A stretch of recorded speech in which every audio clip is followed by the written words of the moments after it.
اب شریعت نام ہے کس چیز کا؟ اللہ کے احکام کا۔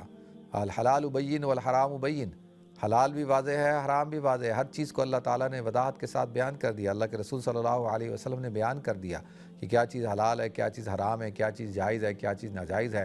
کوئی بھی انسان جو ہے وہ اپنی چاہت کے مطابق جو ہے وہ عمل نہیں کر سکتا کہ وہ شریعت پر اپنی چاہت کے مطابق عمل کرے۔ تو لہذا اصل چیز کیا ہوتی ہے؟ وہ ہے شریعت اور اس کے احکام اور روایات۔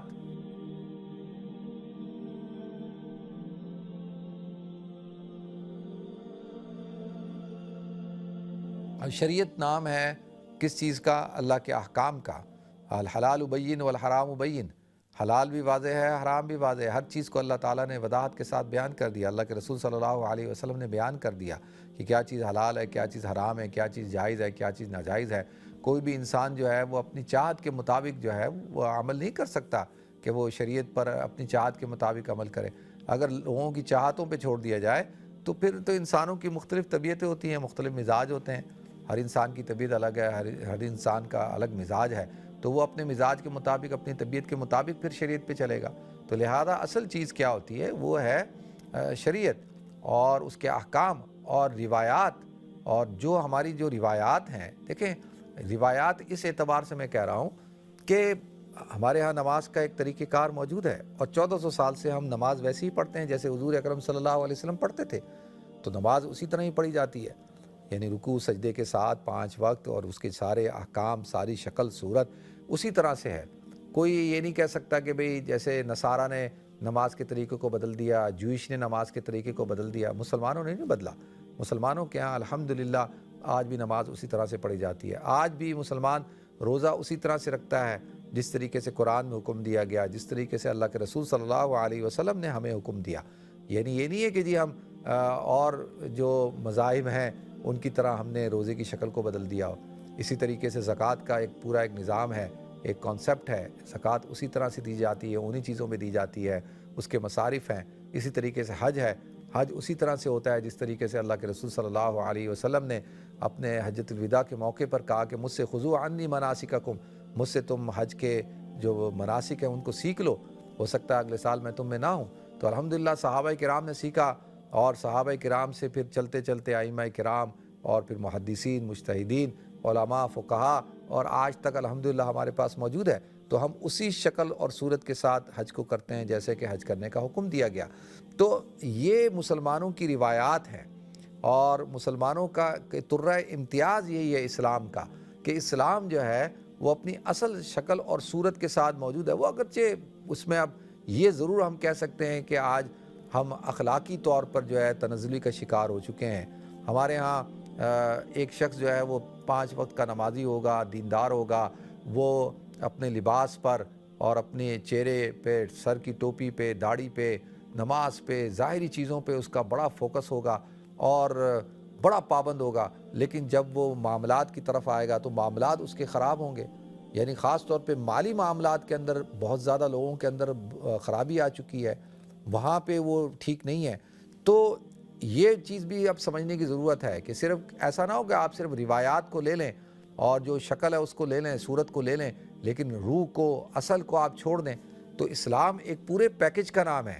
اسلام اس چیز کا نام نہیں ہے کہ جی بس میں نماز پڑھ لوں، سر پہ ٹوپی پہن لوں، میں پردہ کر لوں، اور میں داڑھی رکھ لوں، اور میں شلوار قمیص پہن لوں، بس جبہ پہن لوں، میں بڑا اچھا مسلمان ہوں، میں حجاب کرتی ہوں، میں بڑی اچھی مسلمان ہوں، اور باقی اخلاق ٹھیک نہیں ہے، کردار ٹھیک نہیں ہے، معاملات ٹھیک نہیں ہے، اور ظلم ہے، زیادتی ہے، اور بغض ہے، کینہ ہے، حسد ہے، اور جیلسی ہے۔ یہ ساری چیزیں، اچھا یہ سب چیزیں ظاہری طور پہ تو نظر نہیں آ رہی۔ اب جو چیز ظاہر ہے تو آپ صرف دکھاوے کے طور پہ تو اچھے مسلمان نظر آنا چاہتے ہیں، لیکن اچھے مسلمان بننا نہیں چاہتے۔ تو یہ ایک بہت بڑا آج کے ہم مسلمانوں کا المیہ ہے۔ تو ہم نے اپنی ظاہری روایات کو بھی قائم رکھنا ہے، اور جو ہماری اصل ہے وہ ہمارا باطن ہے، ہمارا کردار ہے، ہمارے اخلاق ہیں، اس کو بھی تو ہم نے پکڑنا ہے۔ کہیں ایسا نہ ہو کہ بھئی ہم اخلاقی طور پہ تو بالکل ختم ہو چکے ہیں۔ آج اخلاقی طور پہ ہماری کیا حیثیت ہے، ہماری کیا حالت ہے؟ آپ اس وقت ملک پاکستان کو دیکھ لیں تو آپ مجھے بتائیں کہ جو پاکستان کے اس وقت جو حالات چل رہے ہیں، اور جو لوگ آپ ابھی نظر آ رہا ہے آپ کو جنہوں نے اب مستقبل میں ہم نے دیکھنا ہے کہ کون لوگ پاکستان کے حکمران بنیں گے، ابھی تھوڑے دنوں میں بن جائیں گے، تو اس سے اندازہ ہوتا ہے کہ لوگ پھر کہیں گے کہ یار پیسہ بناؤ، کرپشن کرو، مال بناؤ، جائز ناجائز کو ایک طرف رکھو اور بس کسی طریقے سے بھی اقتدار حاصل کر لو، اور سیاست میں جو ہے صرف اور صرف پیسہ چلتا ہے اور جو ہے طاقت چلتی ہے، اور آپ کی ووٹ کی کوئی اہمیت نہیں ہے، آپ کی جو ہے وہ ایمانداری کی شرافت کی کوئی اہمیت نہیں ہے، اور شریف آدمی کہے یار لوگ اس کو تانا دیں کہ یار تم تو پاگل آدمی ہو، یار تم تو ایم این اے بنے تھے اور تم نے تو جو ہے پیسہ ہی نہیں بنایا، وہ دیکھو وہ ایم این اے بنا آج ارب پتی ہے اور تم نے کیا کیا۔ اب وہ بیچارہ کہہ رہا ہے کہ جی میں نے تو خدمت کی ہے اور میں تو یہ، وہ سب اس کو تانے دیں گے، وہ کہیں گے کہ یار تم نے، تو وہ کہیں ایسا نہ ہو کہ وہ بیٹھ کے سوچ رہا ہو کہ یار میں نے کیا کیا۔ تو لہٰذا یہ معاشرے کی ذمہ داری ہوتی ہے، یہ ریاست کی ذمہ داری ہوتی ہے، یہ ججوں کی ذمہ داری ہوتی ہے، یہ جج جو ہے یہ اکاؤنٹیبل ہوں گے۔ دیکھیں نا، ایک شخص ہے کمشنر ہے، اتنی بڑی پوسٹ پہ بیٹھا ہوا ہے، وہ آ کے پریس کانفرنس کر دیتا ہے، ایک آدمی آ کے کہتا ہے میں نے چوری کی ہے، آپ اس کو کہتے ہو تو چوری کے ثبوت لا، اور وہ کہہ رہا بھائی میں چور ہوں، میں نے چوری کی ہے، تو وہ اس کا تو ایکسیپٹ کرنا جو ہے وہی اس بات کی شہادت ہے نا کہ بھئی وہ کہہ رہا ہے کہ میں نے کی ہے، آپ کہہ رہے ہو نہیں کوئی سازش ہے۔ اب دیکھنے کی بات یہ ہے کہ ہر آدمی اس وقت دیکھیں کتنا عرصہ ہو گیا الیکشن ہوئے ہوئے، تو اب یہ ہماری یہاں مسجدیں بہت، نمازی بہت، مدارس بہت، سارے علماء اسکالر سب خاموش بیٹھے ہوئے، سب خاموش بیٹھے ہوئے دیکھ رہے ہیں، اور آپ خاموش بیٹھے ہوئے اور آپ دیکھتے رہیں کہ آپ کے حکمران وہ لوگ بن جائیں گے کہ جو جن کے بارے میں ہر چیز کلیئر اور کرسٹل کلیئر ہے کہ بھئی یہ کون لوگ ہیں، جن کا نہ آپ کے مذہب سے تعلق ہے، نہ جن کا اخلاق سے تعلق ہے، نہ کوئی کردار سے تعلق ہے، اور وہ لوگ آپ کے حکمران بن گئے۔ تو اس کو کس نے ان کو راستہ دیا؟ لیکن اس میں عوام کا تو کوئی قصور نہیں ہے، عوام نے تو جو فیصلہ دینا تھا وہ تو فیصلہ دے دیا، اب آپ ماننے کو تیار نہیں ہیں، تو پھر جتنی آپ یہ کر لینا یہ ساری چیزیں، اس کی اب کوئی حیثیت نہیں رہتی ہے۔